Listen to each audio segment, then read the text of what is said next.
Pinangunahan ni Councilor Angelo Leon ang pamamahagi ng tigda 2,000 sa 275 individual sa Assistance to Individuals in Crisis Situations o AICS program mula sa opisina ni Senator Risa Hontiveros, katuwang ang Department of Social Welfare and Development o DSWD nitong 27 ng Setyembre sa Pasig City Sports Complex. Ipinarating ni De Leon ang pasasalamat sa senadora na naging kaagapay sa pagbibigay ng tulong pinansyal sa mga Pasigueño.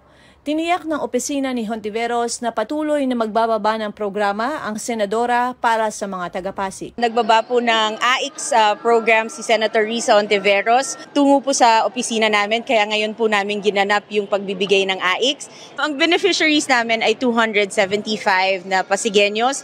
Makakatanggap po sila ng 2,000 pesos each, kaya malaking tulong po to mula sa opisina po ni Senator Risa Hontiveros. Maraming salamat po. Umaapaw po ang puso namin kay Senator Risa sa kanyang opisina. Marami pong salamat para sa pag-iisip nyo sa mga Pasigueño at salamat po at ginawa nyo po akong daluyan ng blessings ninyo. Kaya again, maraming salamat Senator Risa.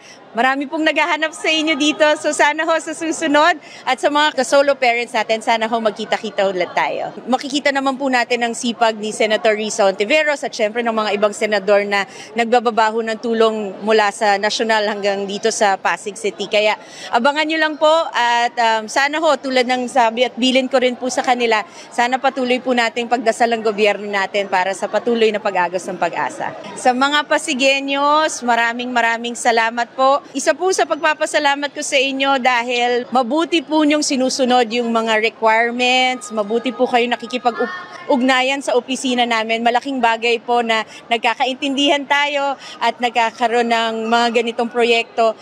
Isa na lang po, sabi ko nga po, pagdasal po natin yung mga nagbibigay sa atin ng tulong at magpasalamat tayo, pero alalahanin po natin, wala po tayong utang na loob sa kahit na sinong politiko, pero pwede ho tayo magpasalamat sa kanila. Ang ating pong mahal na senadora ay alam naman po natin para po sa mahihirap at alam po niyang Pasig po ay napakarami po na umaasa at siyempre handa niyang tulungan, kaya po ibinaba niya ang AICS para po sa mga talaga nangangailangan. Siyempre po yung pagmamahal ng ating senadora, sobrang lawak po niyan, sobrang laki para sa lahat po yan, especially sa Pasig dahil alam niya ang Pasig po siyempre yung ating Mayor Vico at siyempre ang ating konsehala Angelo De Leon.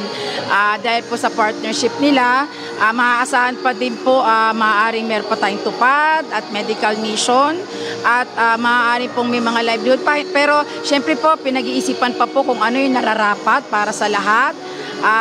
Asahan po ninyo yung patuloy na pagbaba ng lahat ng programa ng ating mahal na senadora para po sa mga taga-Pasig. Sana po ang AICS na ito, although maliit lang po, makatulong ng malaki. Nakikita po namin yung mga talaga nangangailangan, yung mga may sakit, yung kailangan mag-dialysis pa pero pumunta rito. Sana po makatulong ng malaki sa inyo ang maliit na halaga na mula sa opisina po ni Senador Risa Hontiveros. Maraming salamat po at ingat po tayong lahat. Karamihan sa mga naging benepisyaryo ng AICS program ay may pangangailangang tulong para sa kanilang gastusin sa gamot o hindi naman kaya sa ospital. Dito ko lang talaga masabi na matindi dito ang medical assistance o financial. Senator Hontiveros, salamat. Makatanggap kami ng medyo ayuda. Mama Angelo, Konsyal, salamat sa tulong. Ako si Luan Peñano para sa latest ng iNews Pasig.